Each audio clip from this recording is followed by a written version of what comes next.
Muy buenos días, muy buenas tardes y muy buenas noches. Sed bienvenidos a otro programa de cine en Purvicio, cine y literatura. Vamos a dedicarle un programa monotemático a uno de mis géneros preferidos y a uno de los géneros más populares y con más trayectoria a lo largo de la historia del cine, del western. Y para ello nos acompaña el escritor Alfonso Bueno López, autor de libros como Más allá del arco iris sobre el musical, como Sangre, sudor y puños sobre el cine de boxeo y sobre Desenfunda Forastero, que es su libro sobre western, en el que nos vamos a centrar más hoy. Bienvenido, Alfonso. Muchas gracias, encantado de estar contigo, Guillermo, para hablar de uno de los géneros más importantes del cine. Pues vamos a empezar, si te parece, Alfonso. Muestra, si quieres, el libro y empieza hablándonos un poco de qué es lo que pretendías con él. Bueno, Desenfunda Forastero es un libro, como comentamos, sobre western, pero donde hemos tratado de hacer un acercamiento a obras menos conocidas del género. Es un poco la misma estructura que hicimos con mi primer libro, el que comentas, Más allá del arco iris, ahí sobre el cine musical, donde seleccionamos pues 50 películas del género que eran pues menos conocidas o que con el tiempo habían sido obras de culto, aunque en su época habían sido menos conocidas y después habían sido posteriormente reconocidas como obras de culto. En el caso de Desenfunda Forastero, pues tiene una estructura parecida. Empezamos hablando de la historia del género en un capítulo bastante extenso sobre los orígenes y el desarrollo del western. Y después el capítulo está estructurado en décadas, donde pues vamos hablando de las obras menos conocidas del género o menos conocidas de los maestros del género. Porque yo creo que sí que es importante destacar que aunque no hablamos de los clásicos más reconocidos, sí hablamos de los genios del cine o del género. Hablamos de John Ford, hablamos de Howard Hawks, de Raúl Walsh, hablamos de Sam Peckinpah, de Sergio Leone, pero he tratado de escoger las películas menos conocidas de cada uno y luego películas bastante curiosas de distintas filmografías, que es algo que también podemos destacar, que el western, aunque su origen es un género netamente estadounidense, después ha tenido tanta importancia que ha habido reproducciones de western en muchísimos países, especialmente en Europa, en Italia y en España, pero como podemos ver después en distintos países, en muchos géneros también. Por ejemplo, aquí destaco Atmósfera Cero, que es una película de ciencia ficción, pero que es una versión de Solo ante el peligro en el espacio. O sea que es un libro, digamos, que lo que estudia es la diversidad del western dentro de sus obras menos conocidas. Obras también, yo qué sé, como de cine de autor, ¿no? Como Deadman, de Jim Jarmusch. Como te digo, desde los clásicos del cine, empezamos de hecho con una obra de cine mudo como es Tres hombres malos de John Ford, hasta películas más actuales del siglo XXI. Si quieres podemos irlas desglosando luego o ver las más destacadas. Esa Yo es un creo que poco la idea del libro.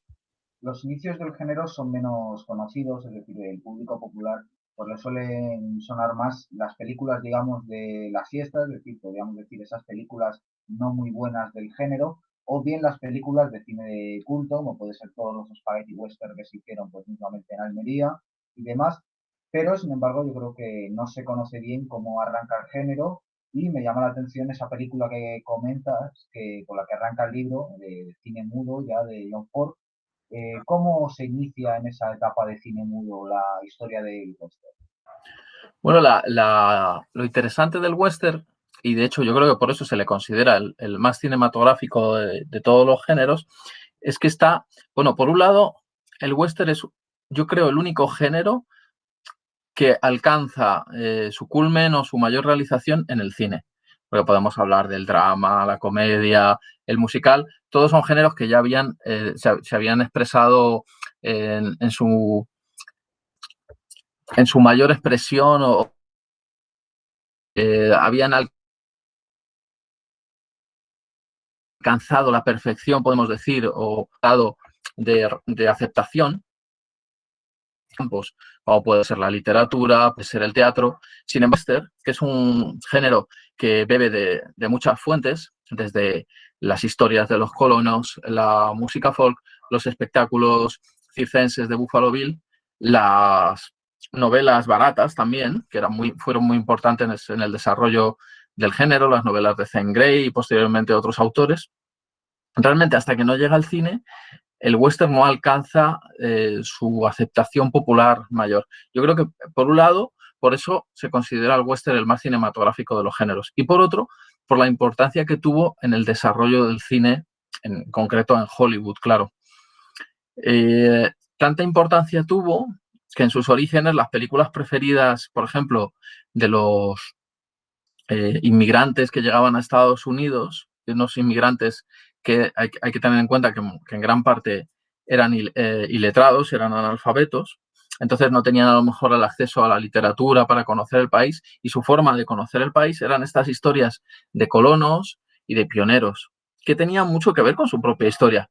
Porque, claro, hay que tener en cuenta que en el western se mitifica la figura del europeo, mientras que el norteamericano puro, digamos, el indio, se presenta como un salvaje, casi una fuerza de la naturaleza. Se le hace algo inhumano.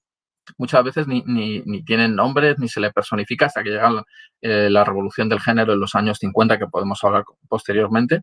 Y realmente los héroes ahí eran los europeos que habían llegado para colonizar el país, y alrededor de esos colonos, que era con lo que se identificaban los inmigrantes que iban a verlo, se forma toda una mitología que en realidad entronca con la historia de Estados Unidos y es como la base en la que la leyenda del estadounidense y la leyenda, pues, del sueño americano, podríamos decir, se forma. Desde el tema del individualismo, el tema de la colonización de áreas que no estaban, entre comillas, civilizadas, también el mito del capitalismo, que podemos ver posteriormente en películas que glorifican el Pony Express, que glorifican el ferrocarril, como distintas empresas que iban haciendo que Estados Unidos avanzase. Incluso hay una película de Fritz Lang que se llama Western Union, que es del tema de una empresa que todavía funciona, ¿no? Y entonces tuvo muchísima importancia. Por otro lado, hay que decir que mientras estas películas se estaban haciendo, todavía existía el viejo este. Existía el grupo salvaje, existían forajidos, se estaban todavía formando estados de Estados Unidos, los indios no eran considerados ciudadanos de primera categoría. O sea que lo que estaban viendo los espectadores tenía su parte documental, era como una parte de la leyenda estaba viva todavía, ¿no? Hay películas de Edison rodando al auténtico Buffalo Bill. Películas que rodaban, por ejemplo, Wyatt Earp viajó a Hollywood para ser consultor en varias películas. Las leyendas, digamos, que todavía estaban vivas, formaban parte de esa mitificación del género, podríamos decir. Es curiosísimo los orígenes y también hay muchos pioneros del cine que tienen esas características casi de las leyendas del oeste, ¿no? Gente como Tom Mix o los primeros vaqueros que aparecían en pantalla en estas películas que te digo que muchas veces eran como seriales que básicamente tenían siempre la misma estructura. Decían, ¿no?, algunos de los primeros creadores que realmente no cambiaban los argumentos, lo que hacían era cambiar los caballos. Todas esas aventuras que en realidad tenían esa atracción del cine de acción de hoy en día, porque eran películas muy rápidas, hechas, como te digo, para ese público menos formado culturalmente, donde había unas persecuciones importantísimas, también había unos extras que son importantísimos también en el género, que se dejaban la piel, cowboys auténticos, muchas veces sacados de rodeos, y lo podemos ver también en actores que luego se desarrollaron como actores en el género, como Ben Johnson, por ejemplo, que empezaron siendo cowboys de rodeo y después acabaron siendo actores. O sea que la importancia es brutal. Y luego, si tenemos en cuenta que gente como Griffith hacía películas, o Edwin S. Porter con Asalto y robo al tren, que es una película que te digo que se hizo cuando todavía existía el Grupo Salvaje, que era un grupo de forajidos, a los que luego Peckinpah dedicó su famosísima obra maestra. pues esas películas además supusieron unos avances tecnológicos impresionantes para la época, en la utilización de los planos, en la utilización del el campo en el cine, algo importantísimo. Bueno, me parece que tocas varios puntos bastante esenciales. Bueno, lo primero que muchos de los propios cineastas, ¿no? Y estoy pensando tanto en Griffith como en Ford, ¿no? Que quizás sean al principio, junto con Porter, los dos más importantes, ambos eran mucha importancia su ascendencia, ¿no? Porque, por ejemplo, en el caso de Griffith, su padre era un confederado que había perdido la guerra de secesión y él por eso sentía muy próxima a esa ideología y le dedicó el nacimiento de una nación, que es verdad que no es un western, como tampoco lo es Lo que el viento se llevó, pero son películas que sí que hablan muchas veces de una ideología cercana a la tradicional de western. Y por otro lado estaría Ford, que evidentemente es de ascendencia irlandesa y por eso todas sus películas retratan a esa cultura dentro del mundo del oeste, ¿no? Pero me ha interesado sobre todo dos puntos que has tocado. Uno es el de lo mítico y otro es el de lo popular, ¿no? El de lo popular porque yo creo que los temas que toca al final son los temas esenciales y sobre todo siempre hay como una defensa de los valores tradicionales, ¿no? Porque hay que tener en cuenta que la propia realidad histórica del western es una zona donde no había ley, como muestran las propias películas. Entonces se creaban asociaciones populares donde la gente vivía según los valores de la tradición, es decir, al no tener ley ellos recurrían a un poco las costumbres de sus antepasados para gestionarse, ¿no? Podríamos decir y fundaban una comunidad, ¿no? Tiene mucho de fundacional el western, ¿no? Yo, de hecho, diría, y aquí tocamos con lo mítico, que es el género épico del cine, ¿no? Es decir, que si el arte del siglo XX es el cine, pues la épica del cine, y por lo tanto aquello que tiene un interés heroico y mítico mayor, sería el western, ¿no? Que nos habla además siempre de valores universales, ¿no? Dentro de un costumbrismo histórico, se acaba trascendiendo para hablar de valores universales que son exportables, ¿no? Por ejemplo, nosotros somos dos personas que estamos hablando en España de un género puramente norteamericano. ¿Por qué? Porque al final esa realidad histórica que retrata nos llega con valores perfectamente históricos, ¿no? Y luego el tema mítico, por ejemplo, pienso en una película como Cold Mountain, que es una adaptación de la Odisea, ni más ni menos a la propia historia de la guerra de secesión, ¿no? Pienso en una película como Pat Garrett y Lee the Kid de Peckinpah, que es verdad que toca a dos personajes históricos, pero que al final lo convierte en un mito, ¿no? El del doble, un poco, ¿no? O pienso en películas como Centauros del Desierto, como Grupos Salvajes, que comienzan y acaban de una forma un tanto circular, ¿no? Dando esa sensación de que al final los personajes están atrapados en una especie de historia que no empieza y no acaba, sino que siempre está ahí, ¿no? Y bueno, en general yo diría que además es un género que explota muy bien las grandes cualidades del cine, ¿no? Porque la puesta en escena, por ejemplo, que es un poco uno de los valores esenciales del cine, pues Hawks o Ford, que yo creo que son los dos grandes directores del género, al final son dos maestros de la puesta en escena y películas como Centauro del Desierto o Río Bravo, que quizás sean las dos para mí mejores películas del género, son dos obras maestras de la puesta en escena, que apenas con dos o tres escenarios, en el caso de Centauros, escenarios abiertos, y en el caso de Río Bravo, escenarios interiores, eh, hace una puesta de escena soberbia, ¿no? Y otra cosa que comentabas, los personajes secundarios, ¿no? Yo no conozco otro género donde haya personajes secundarios tan entrañables que con apenas dos o tres pinceladas queden tan bien retratados, ¿no? Creo que Ford, Fox, en películas, pues precisamente como Centauros del Desierto, el más mínimo personaje secundario, igual que en Río Bravo, tienen una grandeza que precisamente lo que demuestran es el amor por la gente que tenían los realizadores, ¿no? Y luego ya por último, pues hablaría, creo que es un género eh, que cuenta historias muy sencillas, ¿no? Que apelan a los instintos más atávicos. Por ejemplo, el caso más evidente, historias de venganza, ¿no? Por ejemplo, Sin Perdón, una venganza, pero que sobre una historia muy sencilla de venganza acaba contando un mensaje muchísimo más profundo. Es decir, que la sencillez precisamente de las historias, de los argumentos, podríamos decir, de las películas del oeste, da espacio a los directores a contar pues realmente una visión, una cosmovisión prácticamente universal. Pero bueno, por seguir avanzando un poco en la historia de este recorrido histórico del cine, ¿cómo iría luego evolucionando ese género después del cine? Bueno, la evolución del género, yo creo que hay una obra fundamental para entender cómo evoluciona el género, que es La diligencia de John Ford.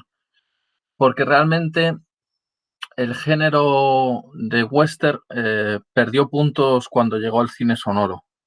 Perdió popularidad.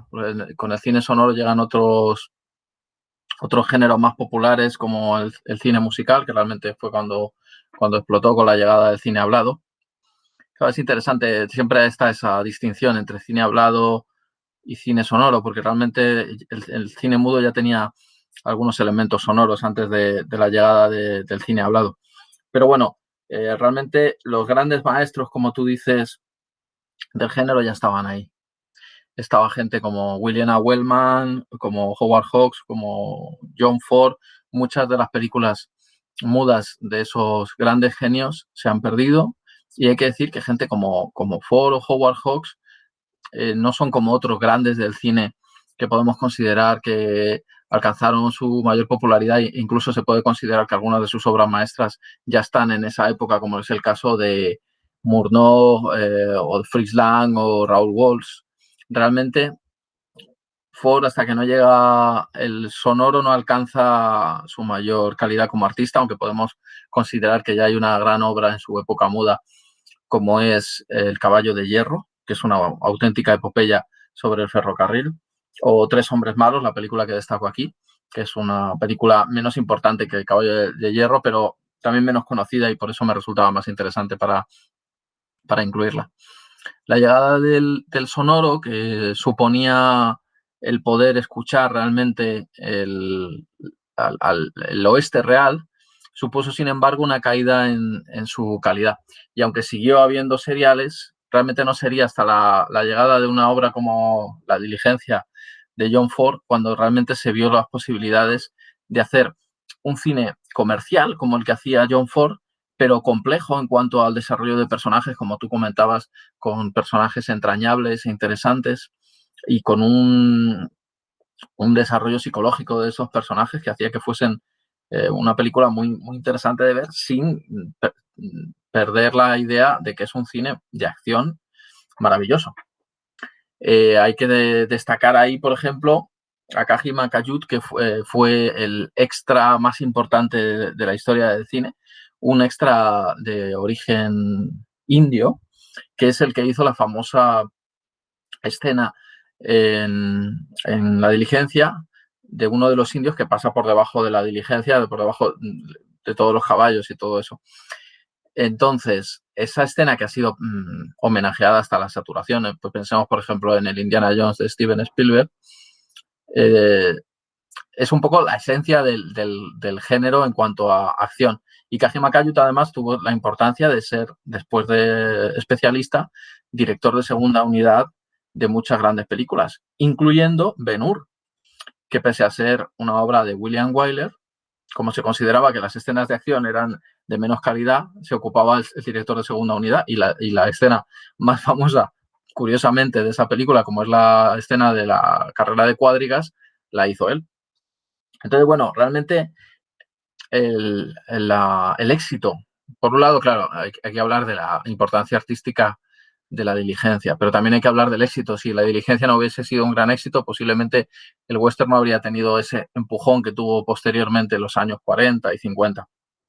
La importancia del western posterior a la Segunda Guerra Mundial es que alcanza una mayor profundidad psicológica en cuanto a los personajes, gracias a que muchos de los autores, guionistas, directores, actores, habían pasado por el conflicto a raíz de la intervención de Estados Unidos en la Segunda Guerra Mundial. El propio Ford, ¿no? Había grabado un Sí, documental, ¿no?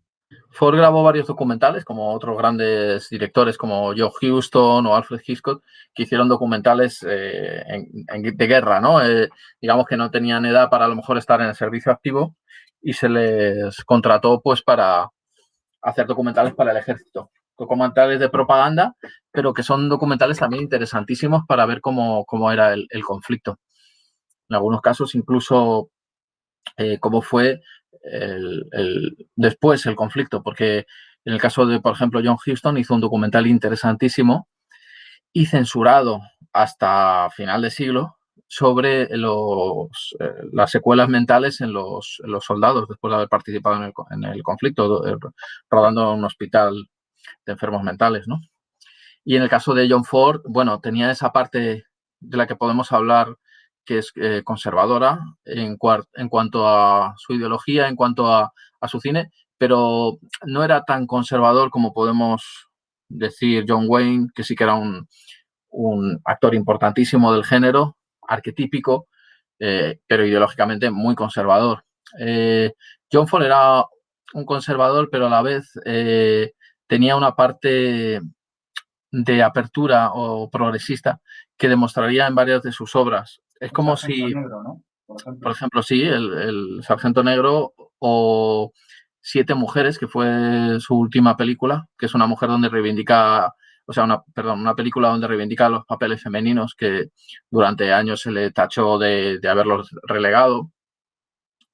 Hay varias películas donde un poco reivindica elementos o yo qué sé, por ejemplo, lo que comentas del Sargento Negro, Woody Strode, actor que luego fue más conocido a lo mejor por la pelea de gladiadores famosa de Espartaco.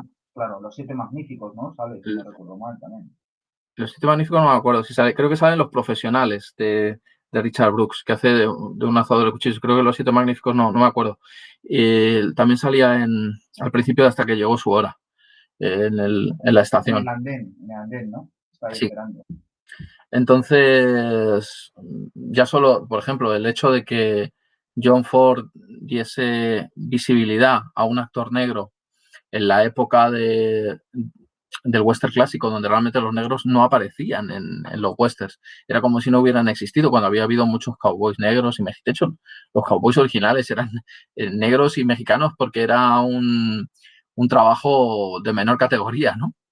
Entonces, realmente, que Woody Strode apareciese en El Sargento Negro o en El hombre que mató a Liberty Balance era también un indicador de que Ford tenía también otro tipo de apertura, ¿no? Y bueno, hay historias de su vida, como hay un momento en que el sindicato de directores que estaba entonces dirigido por Joseph L. Mankiewicz, el director de Val Desnudo, que tenía una tendencia bastante progresista y al cual apoyaba a John Huston, que también tenía esa tendencia, pues sufrió un ataque, una especie de golpe de estado de Cecil B. DeMille, que era un director muy conservador, y John Ford fue el que puso un poco la balanza para apoyar a Mankiewicz. Hay varias historias de su biografía que es muy interesante, donde se ve que no tenía esa vena tan conservadora que sí tenían actores que trabajaban con él, como John Wayne, Ward Bond o Walter Brennan, que aunque solo trabajó con Ford una vez, trabaja en una de sus mejores películas, My Darling Clementine,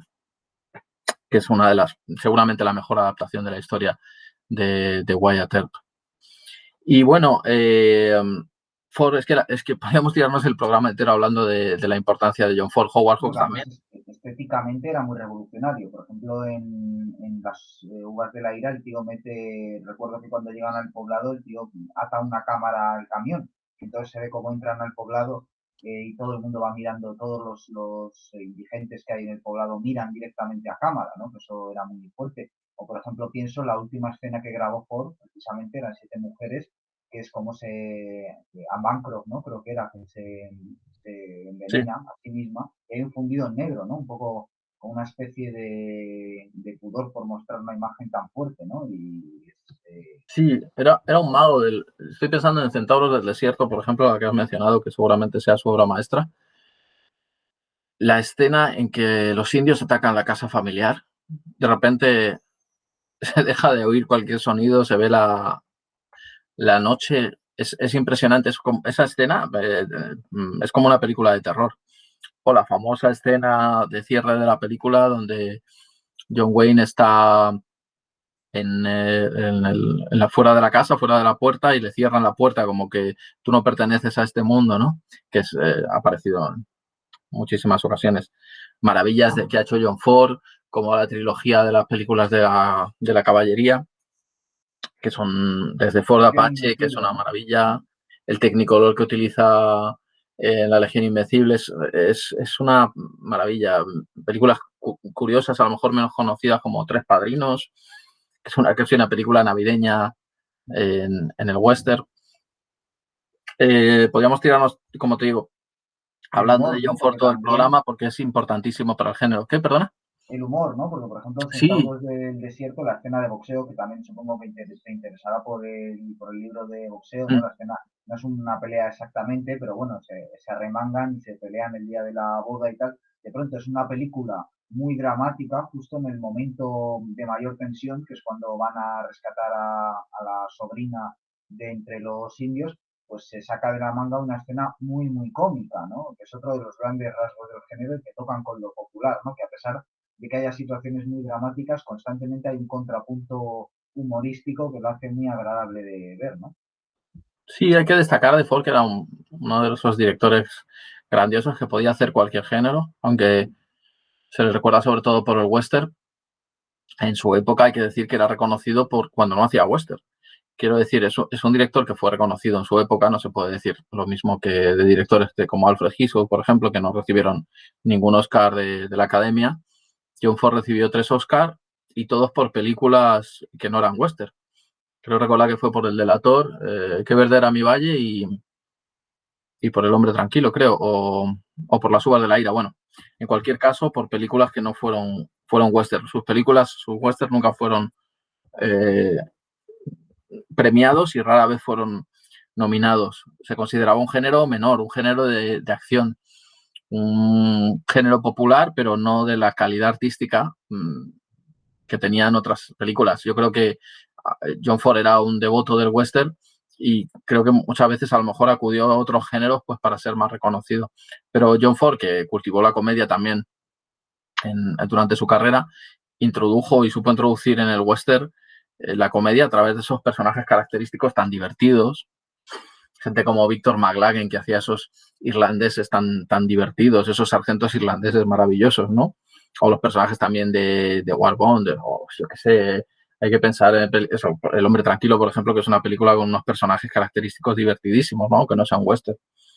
Entonces, la importancia de estos genios del cine es que realmente hicieron evolucionar la era más clásica y tuvieron mucha importancia porque, claro, Hollywood exportaba mucho el western porque también le interesaba a nivel político dar esa imagen de nación que estaba en avance y civilizando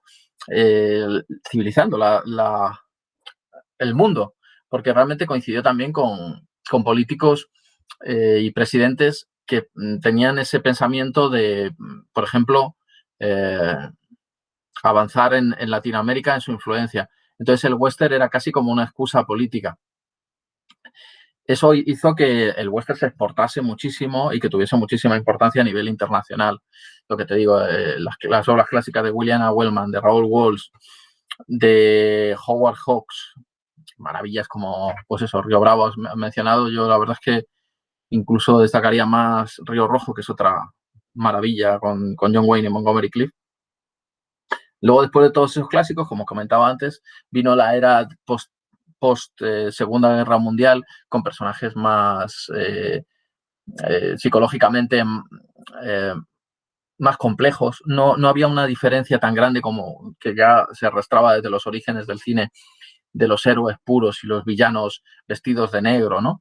Sino que había unos antihéroes, porque realmente habían vivido un tipo de violencia que necesitaban retratar de algún modo en el western.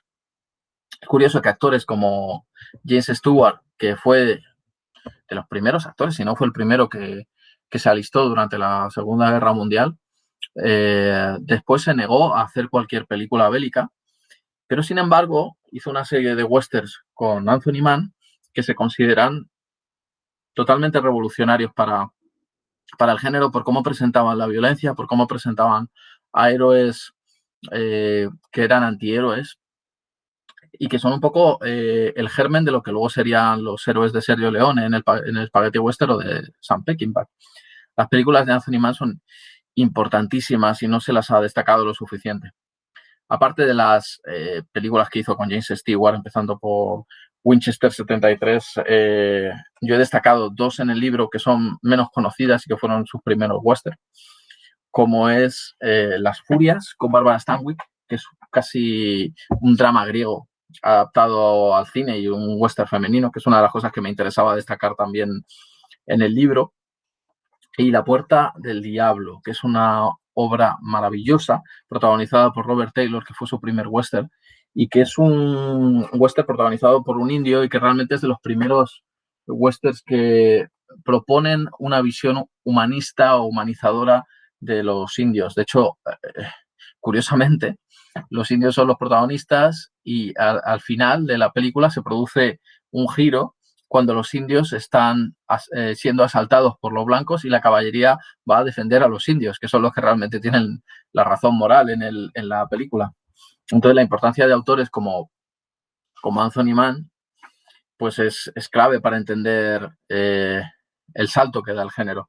También los westerns psicológicos de Raoul Walsh se produce como un salto. Los primeros westerns de Samuel Fuller. Y bueno, Sam Fuller, que gran director, ¿no? Pero además también hay un salto de introducir temas políticos de actualidad, ¿no? Porque seguramente la película que mejor refleja el macartismo, Solante el peligro, del 52, de Fred Zinnemann, ¿no? Con Gary Cooper, que es una película, una alegoría política, podríamos decir, que quizás para el espectador de nuestra época ese sea un significado que quede más lejos, pero que para el espectador de la época era muy evidente esa alegoría, ¿no? Contra la censura entonces imperante, ¿no? Es un cambio verdaderamente revolucionario, ¿no? El propio Centauros del Desierto, que es posterior al año 50, el propio El hombre que mató a Liberty Balance. El hombre que mató a Liberty Balance seguramente sea la película más desoladora sobre la política, ¿no? No sé si recuerdas esa escena maravillosa en la que están dando un discurso, ¿no? Cuando se presentan las elecciones hacia el final de la película Jim Stewart, y entonces el contrincante dice, he traído aquí un discurso para leerlo, pero no lo voy a leer porque quiero hablaros con el corazón.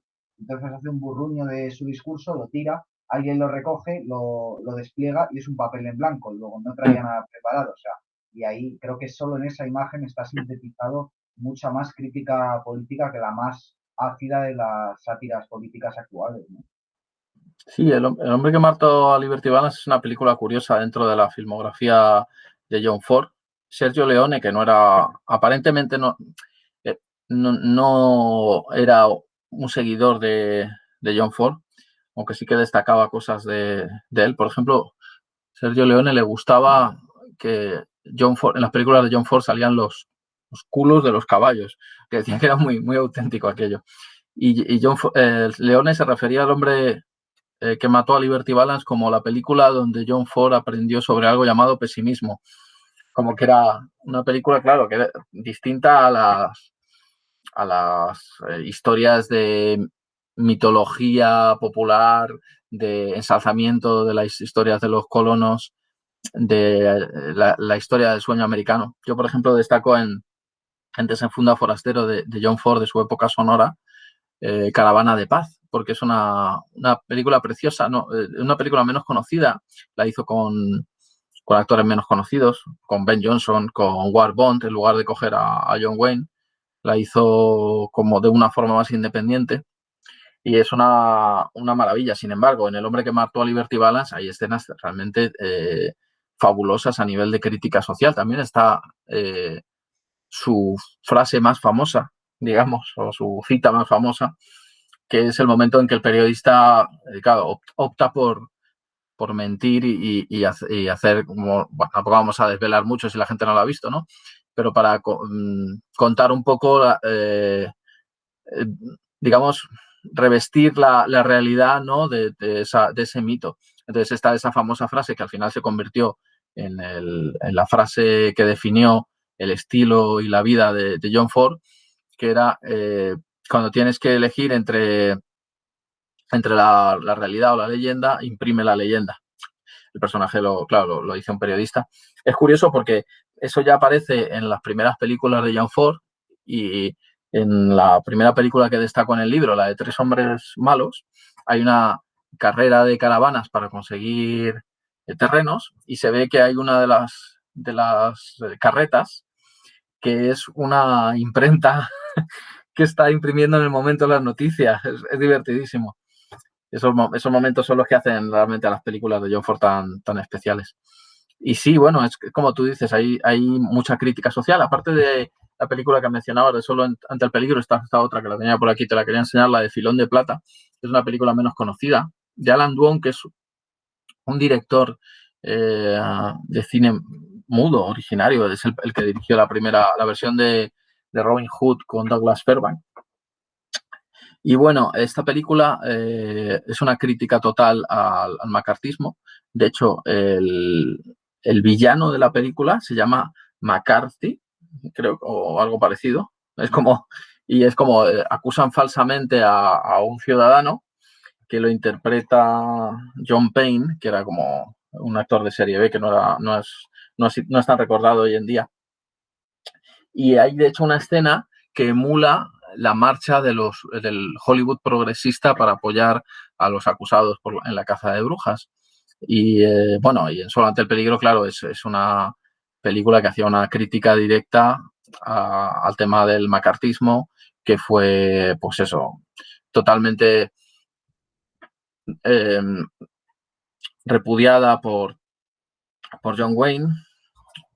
Gary Cooper, que participaba y no se le puede considerar un progresista, sí que defendió públicamente al guionista, que fue llevado a testificar durante las sesiones de la caza de brujas del Comité de Actividades Antiamericanas.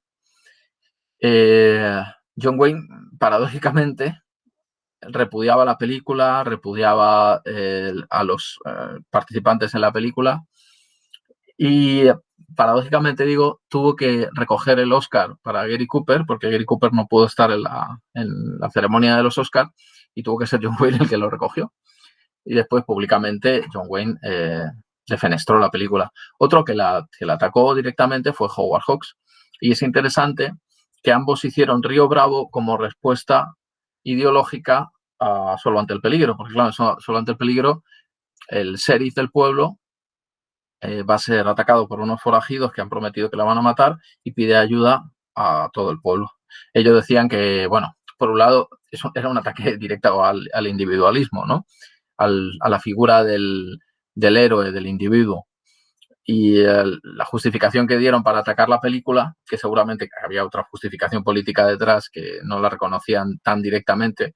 John Wayne no tenía problemas, pero yo creo que Howard Hawks también tenía problemas con eso, pero aunque no lo expresase, es que un sheriff, un profesional, no iba a acudir a amateurs para defenderse. Y entonces ahí es cuando hablan en Río Bravo ensalzan esa figura del héroe. El profesional, ¿no? Un poco. Sí, son profesionales. Bueno, realmente yo en ese caso, en Río Bravo, yo creo que es una de las películas que mejor refleja el tema de la amistad. No es que sea tanto solo el individuo. Y de hecho, el que roba la película, en mi opinión, es el personaje de Dean Martin, ese maravilloso borracho que hace, que al final acaba... personal, además, ¿no? Porque él también era un alcohólico y se proyecta mucho, ¿no? Es un caso esto de actor que se da mucho en la época, ¿no? Por ejemplo, una película que no es un western, pero que podría serlo, que se conoce en español como Vidas Rebeldes, ¿no? Que no se llama así originalmente, también es una película... Sí, de Misfits. Sí, se ve en esa película todos los personajes pues eran actores que en ese momento estaban acabados, ¿no? Y se nota mucho también Marilyn Monroe, el propio Montgomery Clift, ¿no? Clark Gable, actores acabadísimos, quizás un poco el que sí que estaba un poco mejor a nivel personal era Eli Wallach, que luego hizo fortuna en los Spaghetti Western y a día de hoy sigue haciendo películas y es un actor bastante célebre. Pero bueno, se reflejaba muy bien, ¿no? Es algo que hoy tampoco se hace tanto. Un ejemplo que se me ocurre es Ben Affleck. Ben Affleck lo hemos visto hace poco hacer papeles de alcohólico, siendo él también alguien con muchos problemas de alcoholismo, ¿no? Sí, es muy interesante. Bueno, justo además Vidas Rebeldes, que es cierto que podía ser considerado un western contemporáneo, que podíamos hablar del salto que dio luego el género, trasladando un poco esa mitología o esos temas a momentos más actuales de la sociedad. En el caso de Vidas Rebeldes, yo creo que es un caso claro. Es una película, además, maldita, ¿no? Porque Clark Gable murió después de hacer la película, Marilyn Monroe también no llegó a hacer la siguiente película, solo se conservan algunas escenas, y Montgomery Clift, que estaba alcoholizado, pues hizo pocas películas más, la verdad. Es una película maldita, toda esta historia. Huston, que ese era el director, bueno, el guionista además de esa película es Arthur Miller, que era entonces el marido de Marilyn Monroe, en un matrimonio que se descomponía, y además el director era John Huston, que bueno, quien haya visto Cazador Blanco, Corazón Negro, pues ya sabe también cómo era un poco el personaje, ¿no? Que es una película completamente maldita. Pero sí quisiera preguntarte por este cambio que se produce a partir de los años 50, ¿no? Y que yo creo que lo inicia Ford en varios sentidos. Uno, yo creo que es el de la creación o la introducción del antihéroe, ¿no? En el género, con ese propio John Wayne en varias películas, o también Jimmy Stewart en El hombre que mató a Liberty Balance. Por un lado eso, yo creo que sería un tema importante, y por otro la autoconsciencia, ¿no? Es decir, yo creo que Ford sería el primer director autoconsciente en el género, que también, por ejemplo, yo creo que estos dos elementos luego los recoge Peckinpah, y quizás el que los desarrolla hasta sus últimas consecuencias se haya mucho después, a finales de siglo, Eastwood, ¿no? Quizás sea un poco el que siga explorando esa figura del antihéroe y esa autoconsciencia cada vez mayor, que de hecho yo creo que hacen que después de eso sea muy difícil seguir reinventando el género, ¿no?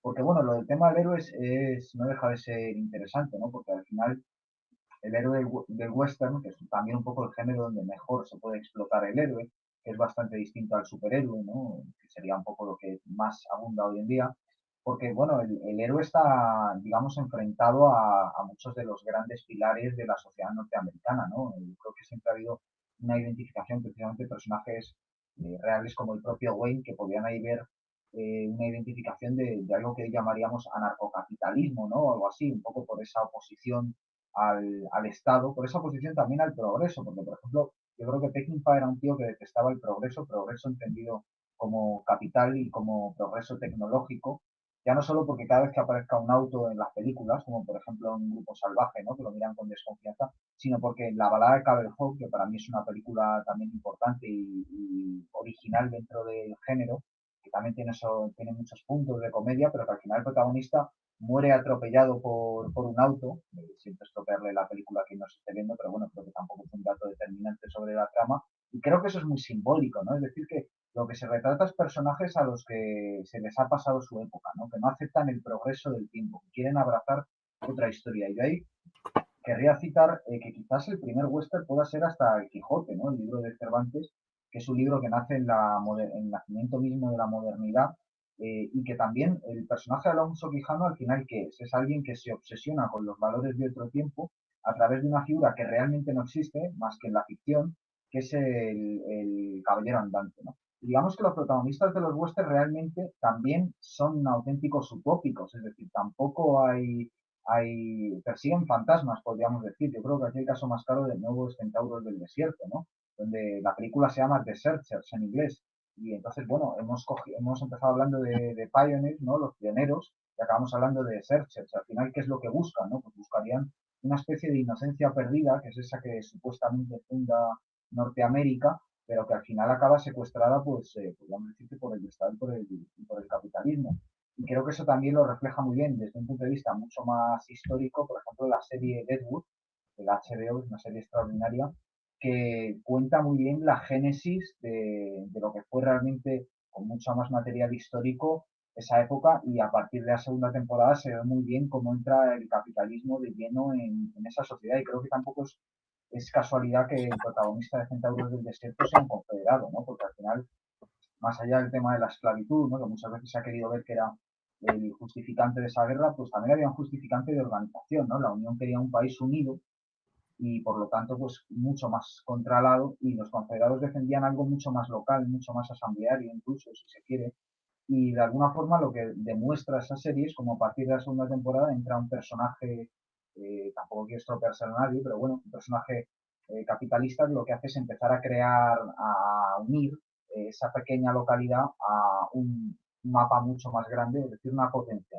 En definitiva, Estados Unidos se constituye como potencia imperialista y de su época, precisamente destruyendo esa idea, esa pureza de la idea a la que muchas veces se agarran las gentes del oeste. Entonces, bueno, lo que te pregunto es sobre todo cómo luego evoluciona a partir de los 70, de los 80, de los 90, con este tipo de antihéroes de Peckinpah, de Ford, cómo después evoluciona. Yo en la parte de antihéroes, bueno, distinguiría dos cosas de lo que has comentado. Por un lado, de la parte antihéroes destacaría la importancia del spaghetti western. El spaghetti western, que es un género que se empieza a desarrollar, es un dato curioso, a raíz de los westerns que se empezaron a hacer en Alemania. Alemania fue el primer país europeo que empezó a producir westerns así a nivel masivo. ¿Y qué ocurrió? Que el éxito de esos westerns alemanes en España y en Italia hizo ver a los productores italianos la posibilidad de hacer ahí un género. Eran fans, claro, de Ford, de Hawks y del western clásico. Entonces, directores como Sergio Leone, Sergio Corbucci, Sergio Colima, que venían del Peplum, que era lo que estaba de moda en aquella época, las películas de Hércules, de gladiadores, tuvieron la oportunidad de viajar a España a la hora de hacer sus películas de romanos y empezaron a ver la posibilidad que tenía el paisaje del sur de España, en concreto de Almería, para poder hacer westerns. Hay que decir que no fueron los primeros, ¿eh? En España ya había gente que hacía westerns. Hay que destacar a Joaquín Luis Romero Marchent, que es uno de los directores clásicos del western español, del cual destaco una película de la última etapa en el libro, que se puede considerar casi una mezcla de western y de cine de terror, como es Condenados a Vivir, que es una curiosidad auténtica, aunque sus primeras películas sí que eran películas mucho más ortodoxas en cuanto al formato del western clásico. Entonces, la importancia que tuvo Sergio Leone a la hora de desarrollar los antihéroes que ya aparecían en el cine de Walsh, en el cine de Ford y en el cine de Anthony Mann y de otros autores, fue clave porque popularizó a un personaje que no solo era un antihéroe, era un personaje que no siquiera tenía un nombre. Era un personaje sin moral. Los personajes que hacía Clint Eastwood en la trilogía del dólar eran extraños, forajidos, que se vendían a un bando, que se vendían a otro, que hacían lo que fuera por conseguir su objetivo, ya fuera dinero, poder o lo que fuese, que lo único que le redimía a esos personajes es que había personajes mucho más malvados que ellos, ¿no? Como pueden ser los personajes que interpretaba Jean-Marie Volonté o posteriormente Lee Van Cleef en esta maravillosa trilogía del dólar, de la cual destacaría El bueno, el feo y el malo, que me parece una obra maestra divertidísima, ágil y muy innovadora también, metiendo incluso elementos del cómic del género, ¿no? Aunque las tres de la trilogía del dólar son una maravilla, yo me quedaría con El bueno, el feo y el malo, porque es una auténtica joya. Muy La influenciado por importancia. Yojimbo, ¿no? Estaría Sí, muy influenciado bueno, por Yojimbo de Kurosawa, que a otro código, ¿no? El código de los samuráis, él mismo dijo que había perfeccionado el género del western, ¿no? Los siete samuráis también, otra película, con dos argumentos, tanto Yojimbo como los siete samuráis, muy repetidos, ¿no? Yojimbo en este caso está incluido también sí. directamente en la trilogía del dólar.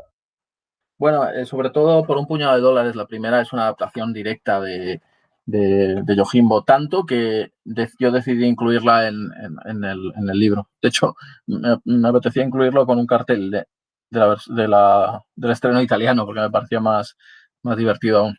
Entonces, en este capítulo de Yojimbo desarrollo bastante ese tema.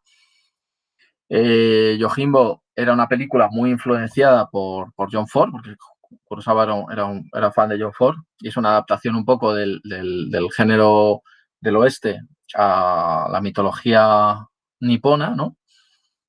Pero es clarísimo que el personaje que hacía Toshiro Mifune en Yojimbo influenció a Leone.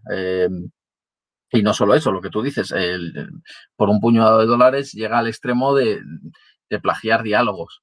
Lo que pasa es que no compraron los derechos y entonces pues hubo un follón. Y Kurosawa escribió una carta diciendo diciéndole a Leone, me gusta mucho su película, pero es mi película. Leone, emocionado con que le escribiese Kurosawa, en vez de ocultar ese dato, empezó a enseñársela a todo el mundo. Mira, mira, me ha escrito Kurosawa. Bueno, la cosa al final se resolvió fuera de los tribunales porque Kurosawa y el guionista de Yojimbo amenazaron con demandarles a los italianos y al final lo resolvieron dándole a Kurosawa una compensación económica y los derechos de la distribución de por un puñado de dólares en Japón y en varios países orientales. ¿Qué ocurrió con eso? Que al final Kurosawa acabó ganando más dinero, como decía Leone, por la película de por un puñado de dólares que no había hecho él que por cualquiera de sus películas. Pero bueno, cosas que pasan, curiosidades, y por eso me interesaba incluir Yojimbo, porque aparte incluso elementos como la banda sonora reconocían que se habían inspirado directamente en el western. Sí, Yojimbo es una maravilla.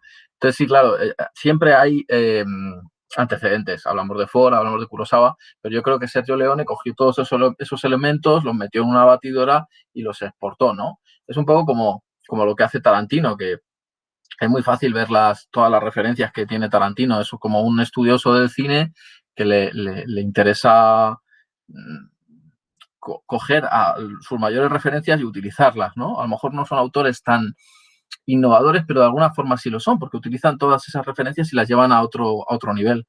El caso de Leone, que para mí es superior a Tarantino, el superior a la revolución que consiguió, pues consiguió hacer un western hiperteatral, hiperdramático, con esos primerísimos planos detalle, con esos actores extremadamente arquetípicos, ¿no?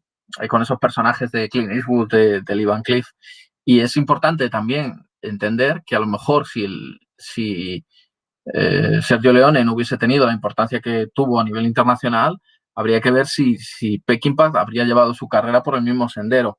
Y yo soy un gran defensor de Peckinpah. Para mí es de los directores más importantes del western y del cine.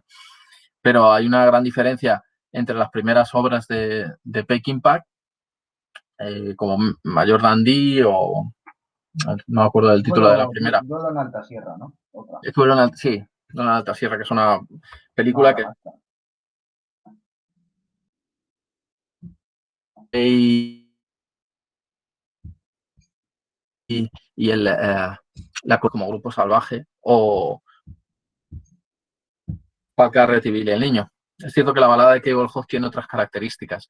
De hecho, yo creo que el fracaso de la balada de Cable Hawk fue lo que hizo que al final Peckinpah tuviera que volver a recurrir a la violencia como temática de sus obras, pues en películas como Pat Garrett y Billy el Niño, o en películas que no se marcan dentro del western, como Perros de Paja, o esa maravilla que tiene, que es Alfredo García, ¿no? Sí. Quiero la cabeza de Alfredo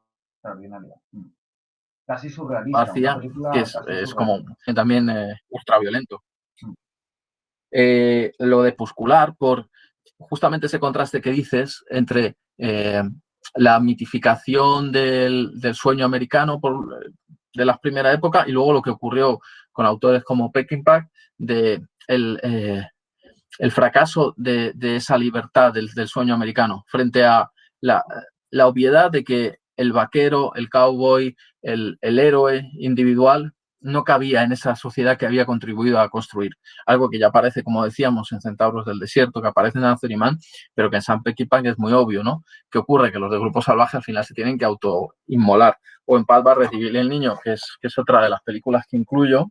Qué bueno. Hay una escena, hay un diálogo maravilloso. Pat Garrett, claro, representa el progreso. Es un hombre que era... te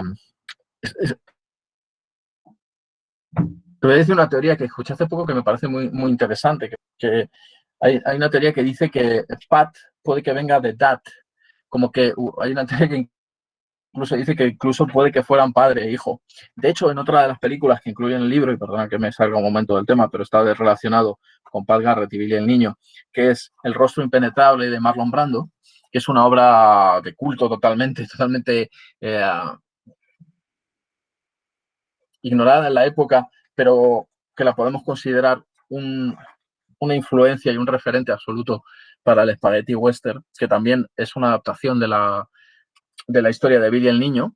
Empezó de hecho siendo un guión de Sam Peckinpah, curiosamente. También el Brando ahí utilizaría esa relación padre-hijo entre el personaje de Karl Malden, que interpretaba al personaje Pat Garrett, que aquí no se llama Pat, no recuerdo cómo se llamaba, pero tenía un nombre así. Y el personaje de Brando que se llamaba The Kid, ¿no?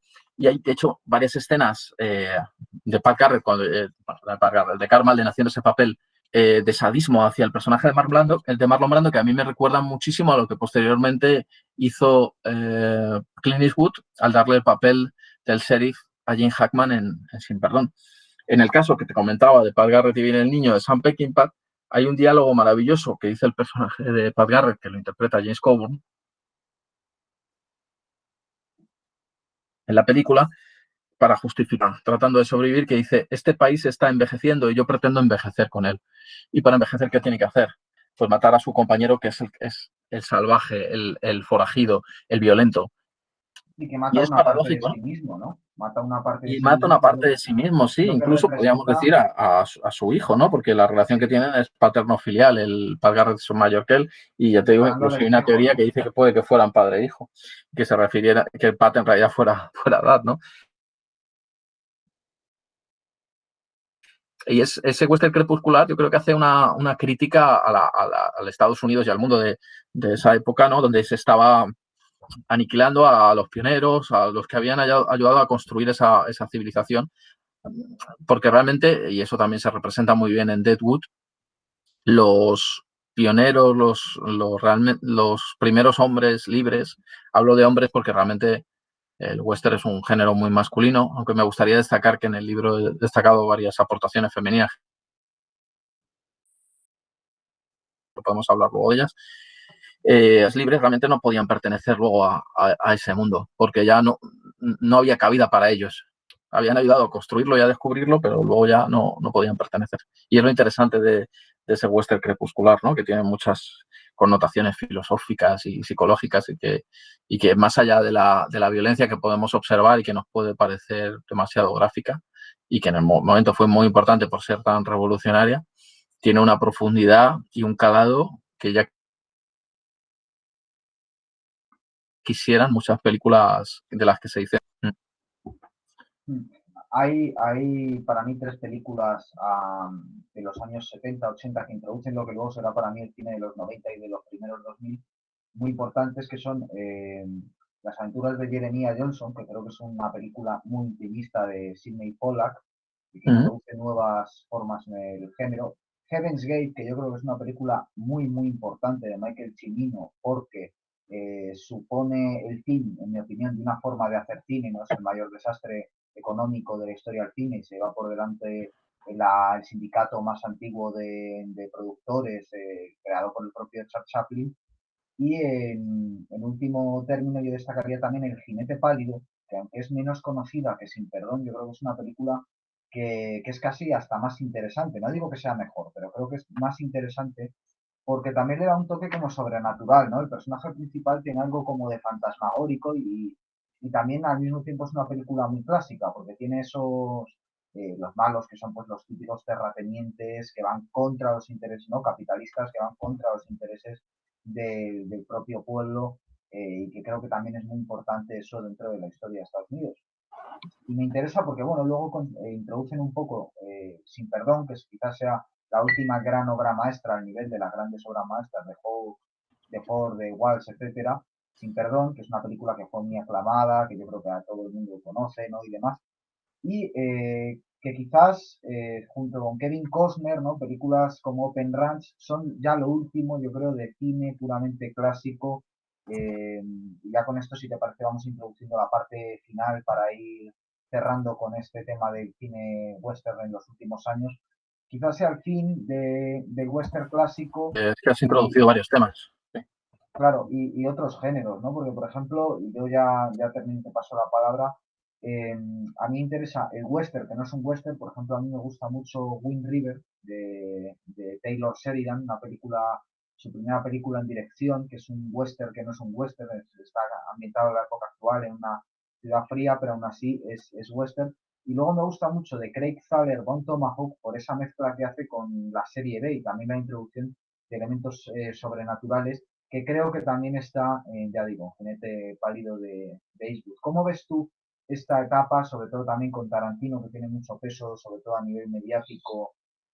que yo diría, yo lo criticaría un poco porque crea una especie de fetiche, yo creo, con respecto al cine, ¿no? Ya no solo las películas que directamente son del oeste, como puede ser Django, sino también como Érase una vez en América, donde aunque no hay un western, se habla por lo menos del mundo del western, del mundo del spaghetti western. Eso por no hablar el cine cada vez más realista, ¿no? Es decir, películas como El cobarde que mató a Ford, ¿no? De Andrew Dominik, que es una película mucho más realista, ¿no? Y yo creo que es un poco la tendencia actual, hacer un cine mucho más realista. Antes hablábamos de Los hermanos Sister, ¿no? Son películas mucho, mucho más realistas y menos míticas que los grandes clásicos del género. Sí, yo creo que actualmente la tendencia es esa, a desmitificar, claro. Ahí hay dos elementos, bueno, varios elementos, ¿no? Pero yo, por un lado, diferenciaría a Clint Eastwood, porque, bueno, a Clint Eastwood se le considera el último director clásico. Sí, es impresionante el ritmo que tiene este hombre, que con ¿cuántos años tiene? 90, no sé cuántos tiene. El año pasado hizo 2 películas, dirigió 2 películas, y es como casi eso, un director inmortal, ¿no? Es impresionante. Y aunque no haya tocado el western directamente desde Sin Perdón, sí que es cierto que muchas de sus películas siguen teniendo esa aura mítica. Tú has destacado El jinete pálido, que es un remake de Raíces Profundas, Shane, una película de George Stevens importantísima para el género, que antes no me... importantísima en cuanto también a un poco como lo que hablamos de Anthony Mann, de cómo hizo madurar el género. Es una película muy recordada, protagonizada por Alan Ladd y un Jack Palance estupendo como villano, característico, con ese rostro esquelético, ¿no? Es curioso que menciones la parte sobrenatural de El jinete pálido, que está ahí, es cierto, pero yo rescaté otra película en el libro que es Infierno de Cobardes, que es el primer western que hizo como director Eastwood, y donde la parte sobrenatural es importantísima. Estoy buscándola, por eso tengo estoy mirando para abajo. Mira, Infierno de Cobardes, lo tengo aquí. Clint Eastwood toma el personaje de el forastero, el antihéroe, y lo convierte en un auténtico, digámoslo así, hijo de puta, que llega a un pueblo, empieza a manipular a todo el mundo, y este es el héroe. Desde luego hay una teoría que el personaje es un fantasma, o sea que... Pero es que esto es una película de terror disfrazada de western. Es una auténtica joya. De los 4 western que hizo Eastwood, a mí todos me parecen una maravilla. Infierno de Cobardes lo he incluido porque posiblemente sea el menos reivindicado y porque es imperfecto, pero dentro de su imperfección me parece mucho más curioso. The Outlaw Josie Wales, lo que hizo es una película humanista donde realmente Eastwood reivindica la reconciliación y la superación de la venganza. Y me parece una maravilla. Temas que toca también en Sin Perdón, por ejemplo, la escena que Morgan Freeman no puede apretar un gatillo porque no puede volver a matar a un hombre. Quiero decir, Eastwood recupera el espíritu de los grandes clásicos del western, pero además consigue humanizar a los personajes extremos nunca vistos en el género. Eastwood consigue, dentro de su aparente machismo, dentro de su aparente visión del mundo de individuos violentos, consigue una sensibilidad prodigiosa y hay que reconocerlo en las películas de Eastwood, que son películas maravillosas. Voy a centrarme en estos western, pero podemos hablar de toda su filmografía, pero que además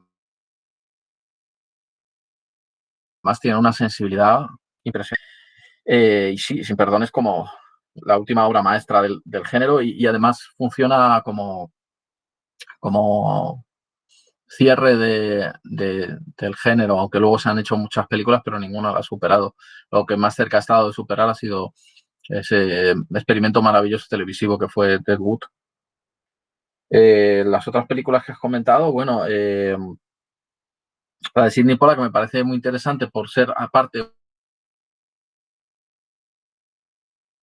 de la época, y que hoy en día son todavía más, hacen que la película sea todavía más actual. Y la importancia de La Puerta del Cielo, que también la incluye en el libro, es clave. Una película que, como dices, hizo que se hundiese la United Artists, llena de anécdotas durante su rodaje, de cómo a Michael Cimino se le fue totalmente la cabeza con los gastos que hizo con las escenas multitudinarias de extras, eh, el perfeccionismo absoluto que tuvo para todo, y al final hizo que la Metro Goldwyn Mayer acabase absorbiendo a United Artists y desapareciese el estudio independiente más importante desde los orígenes del cine, ¿no? Pero que vista hoy en día, claro, en su día se estrenó una versión mutilada de la película, porque Chimino quería hacer estrenar una versión que tuviese no sé cuántas horas, ¿no? Al final, con el tiempo, se ha conseguido estrenar una versión restaurada y se ha reconocido como la obra maestra del cine que es. Chimino se hundió su carrera a raíz de esto, ¿no? Él había. Claro, lo que ocurre es que, como tú dices, La Puerta del Cielo supuso la caída de un modo de hacer cine. Y muchos autores, como Coppola y Scorsese, que venían de esa generación del nuevo Hollywood, echaban en cara a Michael Cimino que les había hundido y había posibilitado la entrada del cine de los 80, que aunque hoy pues es muy reivindicado por toda la gente que se ha criado con ese cine, a nivel creativo y a nivel de libertad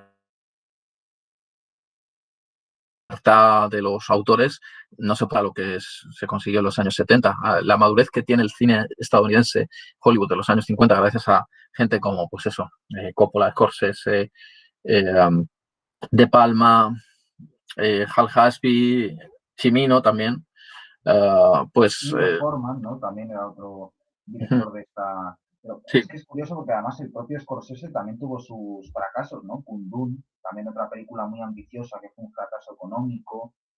Coppola tuvo numerosos, ¿no? Casi que, bueno, le ha llevado a abandonar el cine, es decir, que a partir de entonces sacaba una. Sí, Kundun es posterior. El fracaso de Scorsese de los años 70 fue New York, New York, que fue su intento de hacer un musical que emulara a los clásicos de la Metro Goldwyn Mayer, y se hundió totalmente. A mí me parece una película muy reivindicable, pero fue un fracaso. Y lo mismo ocurrió con La Puerta del Cielo. ¿Y qué es lo que pasó? Que los ejecutivos aprovecharon el descalabro absoluto de La Puerta del Cielo para adueñarse de las películas y darse cuenta de que los directores se les habían endiosado con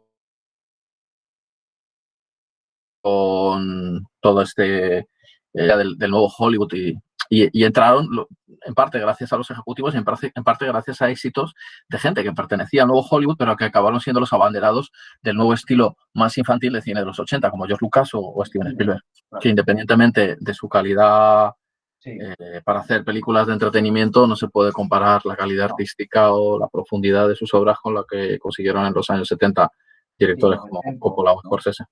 900, Érase una vez en América, ¿no? Ese tipo de películas hoy en día es impensable. Sí, bueno, 900 es más europea, porque claro, está hecha, además, de hecho es una película demasiado, no solo demasiado europea, demasiado comunista para haberse hecho en Estados Unidos. Habrá que esperar a los años 80, la película Rojos de Warren Beatty, para ver una película que reivindique un poco el comunismo, pero 900 yo la veo impensable en Estados Unidos, incluso en los años 70, pero bueno, yo espero a gente como Robert Altman también, películas como Nashville o más. Magnolia, ¿no? De Paul Thomas Anderson podría ser también por extensión, ¿no? Pero... Sí, bueno, Magnolia es posterior. Sí, es de los años 90. Pero bueno, es cierto que siempre hay algún hueco para que haya grandes autores y en todas las décadas hay directores que consiguen dar un paso más allá. Por ejemplo, David Lynch en los años 80.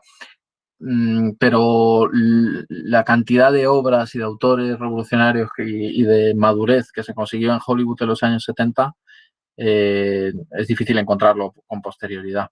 Y en parte tiene que ver con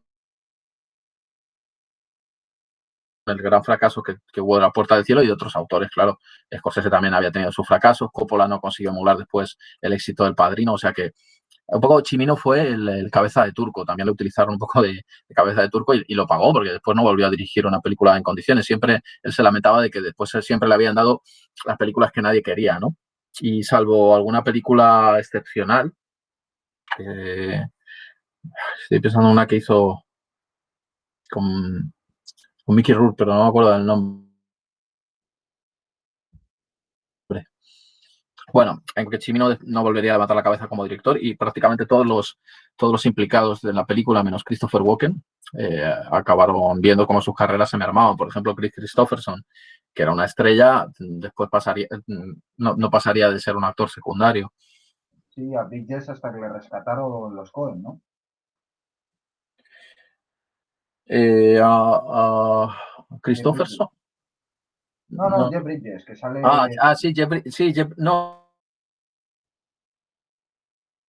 Jeff Bridges, claro, Jeff Bridges se salvó porque en esta película tiene un papel secundario, porque sí que es cierto que tiene una filmografía muy interesante, pero sí es cierto que Jeff Bridges todavía no era una estrella, entonces aquí todavía no, yo creo que no le afectó tanto ese tema, porque sí que tiene películas interesantes antes de los Coen, a lo mejor no acabo de encontrar su voz, pero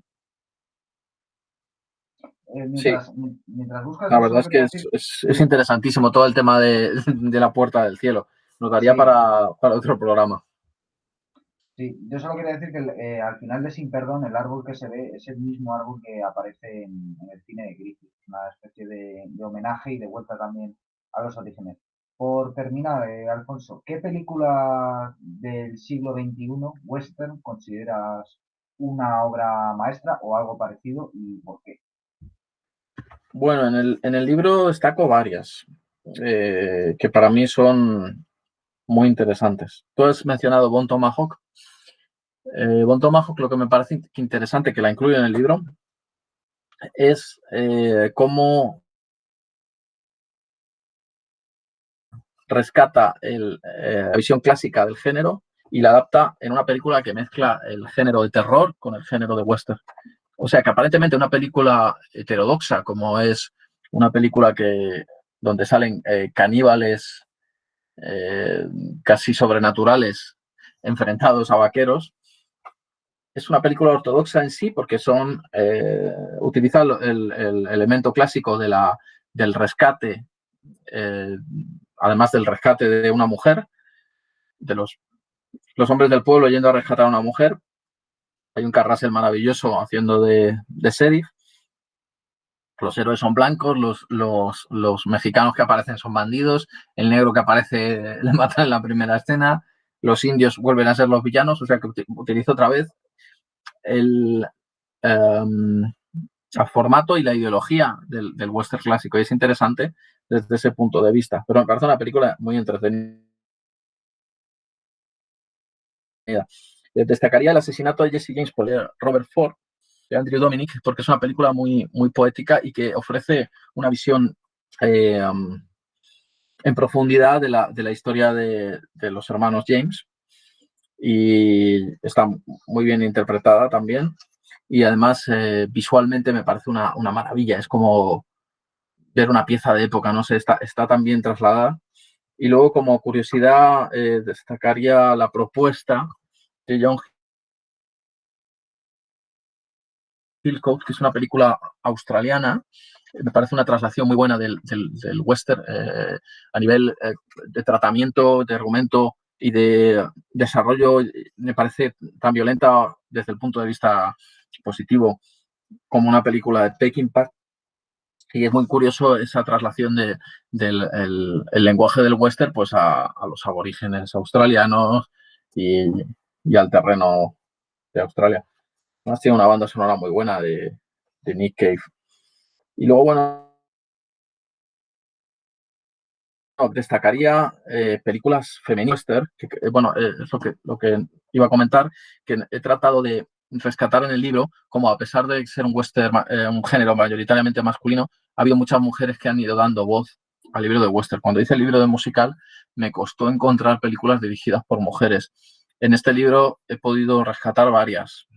Creo que he incluido 3 o 4 películas dirigidas por mujeres.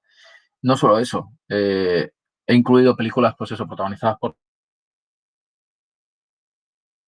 Barbara Stanwyck, protagonizadas por grandes actrices, Mae West, por ejemplo, que se salían del arquetipo machista de la mujer. Es cierto que en el western se impuso durante décadas la visión de que la mujer era un estorbo para la historia. Y cuando había una mujer, de hecho, la mujer que aparecía como pionera, tal, era siempre una mujer que era educada por hombres, por un abuelo, por un padre,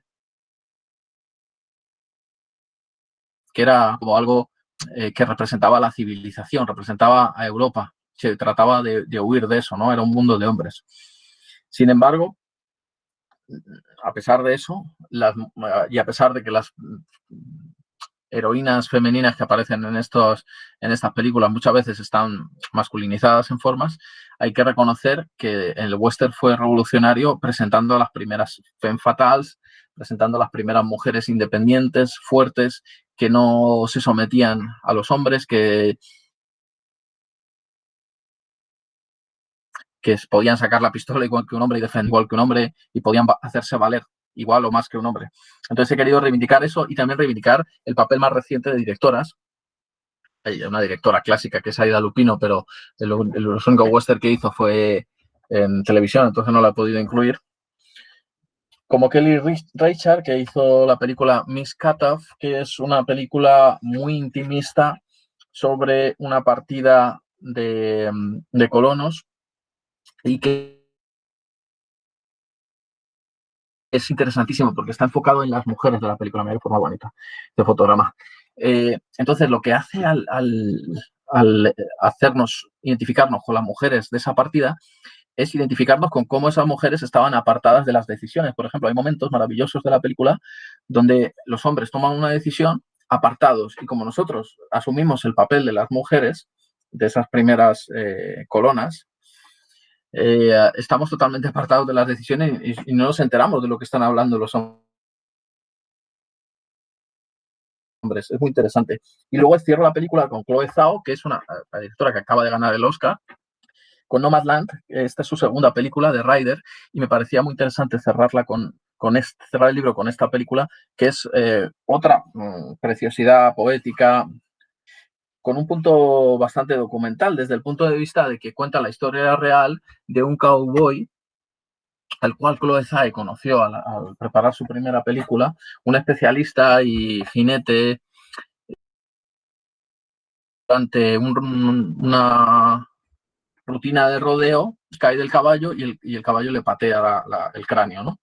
A raíz de eso, pues sufre una operación y no puede volver a montar.